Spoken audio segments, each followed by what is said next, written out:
Hi, I'm Veronica, Evangelist Veronica. You are welcome once more to Ignition Global, where we discuss all things children, especially the Heritage series. Today is no exception. I'm going to be talking about children being raised in a strife-filled environment. Oh yes. You might say to me, well, in the scheme of things, it's not a biggie, but it is. What exactly is strife? It is a measure of disagreement, sustained hostility, covert or otherwise. Some, you'd be aware of it when you're among the individuals concerned. Others you may not know. But children that live in that sort of environment day in, day out, they will know. And it certainly does affect them. It's a disagreement between two people. It is, in many ways, one person trying to force their opinion, their focus, their intent on another, and it's not agreed, or they just do not agree about certain things, and it escalates into a condition whereby strifes can go on for years. But in a home environment, I doubt that it can, simply because it gets to a point where there has to be an explosion. And it's the explosion that we would want to avoid where children are concerned.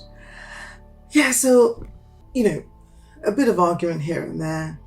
I'm not talking about that. I'm talking about the environment where strife is the norm, where the parents sometimes don't talk to each other, or the siblings don't talk to each other and it's not corrected, and the child or the children live in that environment day in, day out. Or an environment where the parents talk to each other, they have problems. It's like a fireball of emotions. So for instance, they quarrel today, they make up tomorrow, they quarrel the next day, they make up tomorrow. So it's like a yo-yo thing. It's become normalized as in that particular home, and the children suffer. The Bible tells us in Proverbs 23 that it is an honor for a man to cease from strife. So it is an honor. It is a decoration. It is prestige. It is a good thing for people, a man or a woman, to cease from strife. So the Bible recognizes that it's important to keep peace. And besides, what the Lord Jesus said that he left with us is peace. Peace is a commodity that cannot be bought, simply because it brings so many benefits with it. Where there's strife, clearly peace has disappeared. It just snuffs it out totally. So joy has totally gone. So the Bible tells us that we should, where possible, cease from strife. And it's honorable. Why? Because the environment begins to take on that facility for the Holy Spirit, that environment for peace. Imagine the children living in that sort of environment. Imagine a war zone where the children live on a day-to-day basis. What would you be teaching them? And I know sometimes even the cause of the difficulties may be very valid, absolutely. But the reality is you've got to take stock of what it's doing to the family, what it is doing to the children. There are better ways of settling disputes. There are better ways of dealing with disagreements to the extent that it doesn't affect the children. Strife, we're told that every kingdom that's divided against itself. Now, marriage is a kingdom. Every kingdom divided against itself shall be brought into desolation. That is the word, desolation. So every kingdom that's warring, sooner or later becomes an arid desert because there's desolation, becomes unfruitful, unproductive. We also know that at the root of every strife, there is pride. It may not be that both of you are prideful, but certainly the start of the argument or whatever, it is pride.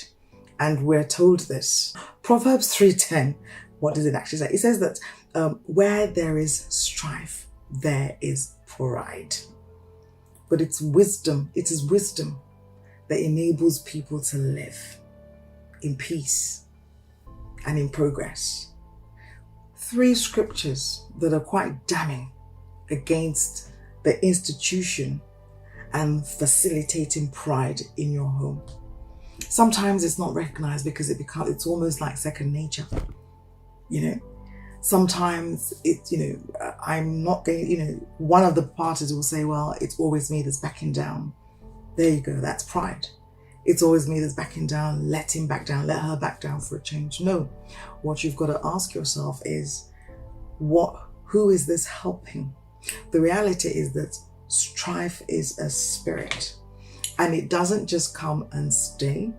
And, the same level of strife you experienced when it came in remains that way. Absolutely not. What it does, it implodes.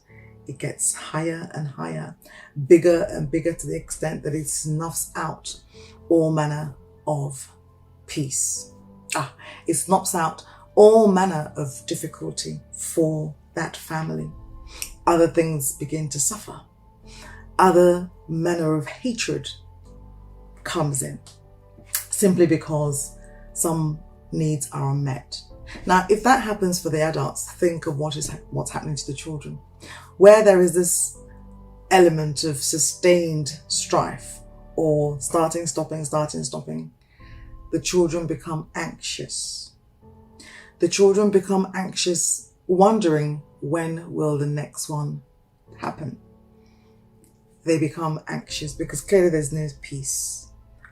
And they become peacemakers. They try their hardest to try and keep the peace. It is not their job, but they try to keep daddy happy, to keep mommy happy, so that at least from their point of view, they are not causing problems. That way, their needs are not being met. That way, they've become parentified. Why? Because they have taken on the role of the parent, trying to keep the parent happy. So why? They can have a peaceful home. Because at the end of the day, it causes fright. It causes fright. Depending on the decibel, depending on the level, it causes the children to be frightened when there's a measure of arguments. Decibels are likely to be raised. Could you imagine a child, especially the young ones, having to be startled over an argument? And that's the reason why it is taught as abuse, as emotional abuse over a sustained period of time. Now, I'm not just talking about one or two arguments here and there. That's normal in the course of a relationship. But I'm talking about the sustainability, the normalization of strife, making it, you wear it and it fits well, and then the children continue transacting. Apart from making them behave like parents and ensuring that you, the mother or the father, is fine, they are also unable to focus on work. That becomes where they should be enjoying child-appropriate thinking, child-appropriate experiences. It creates an environment of difficulty, an environment where they are worried, they are anxious, they are frightened. Why? Because they don't know when the next thing will kick off or what will cause it to kick off. And if it's a situation where the parents don't talk, that is just as detrimental. The fact that you don't raise your voices, that the decibel isn't high, the children can pick up so many things. And remember, we're all spirits. We can pick up so many things. They will not internalize. They will not be able to tell you, articulate it, but they are picking it up. And the unfortunate thing is it's normalizing their experience. So when they become older, whatever, they begin to live it out. It's normal. Like, for instance, children from highly cantankerous homes, it is normal for them to, everything is an argument, everything is fight. That is because that's the environment they came from. So a child that's raised in an environment where the parents are always striving, not just the parents, but assuming the father or the mother, every single interaction with outsiders leads to an argument, leads to disagreement, leads to fight, leads to, an exchange of some kind of force or decibel. You have to think in terms of where it is taking your family. You have to think in terms of how your family is being benefited by living in a state of strife. It is very, very important. It is indeed. That's why the Bible tells us it is an honor. It is a crown to understand that strife isn't good and cease from it. Why does it happen? It's simply because, they say that everything that moves at some point we will lock heads or whatever. And that's also normal. But it's how, as I said earlier, is it managed? How is it being dealt with? There are certain ways, there are certain mechanisms in handling disputes for the sake of the children. We're building. When we're building, we think in terms of the constituents of that building, not just the mother and the father. What are we building? How are we building? Who are we building? We want to build strong families, strong children. You don't want them carrying extra baggage that they don't need to be carrying because they've been exposed to a strife-filled environment. They don't get to see their parents argue and settle quarrels amicably. You're not teaching them that skill, that it's okay to disagree, but it's also okay to come together. That's a skill that's lost on them. What else happens? It snuffs out joy. So you live in a sterile environment where the children are watchful.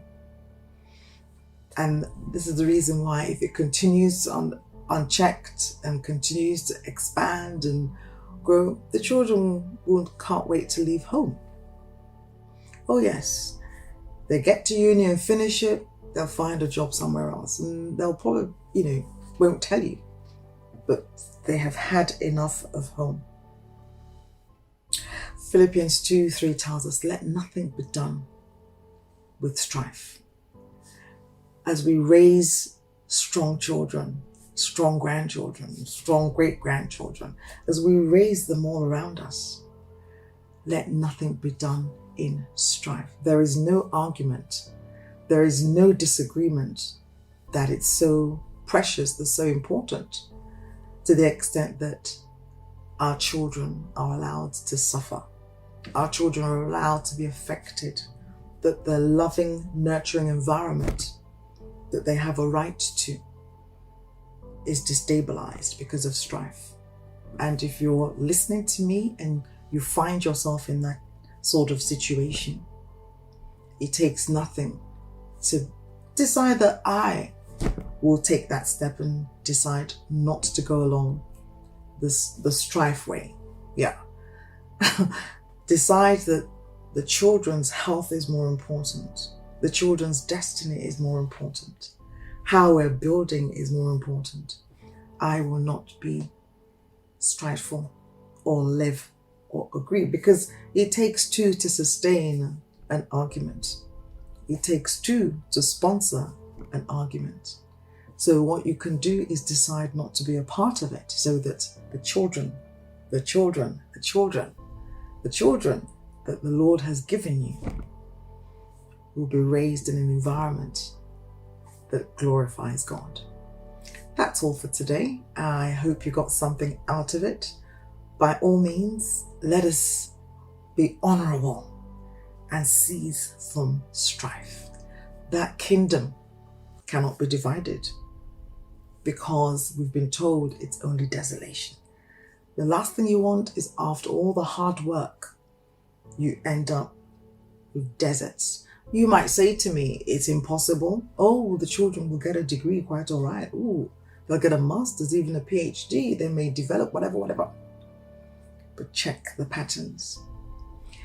They may develop all those things. Is it in health? Is it in wholeness? Or is it kicking and streaming? Or is it lugging endless baggages they spend time in their adult life trying to get rid of. I believe that we are children of God, and we will, by His grace, live the scriptures, particularly for our children and the children around us. Until next time, God bless you, and keep raising those mighty, mighty champions for God. Bless.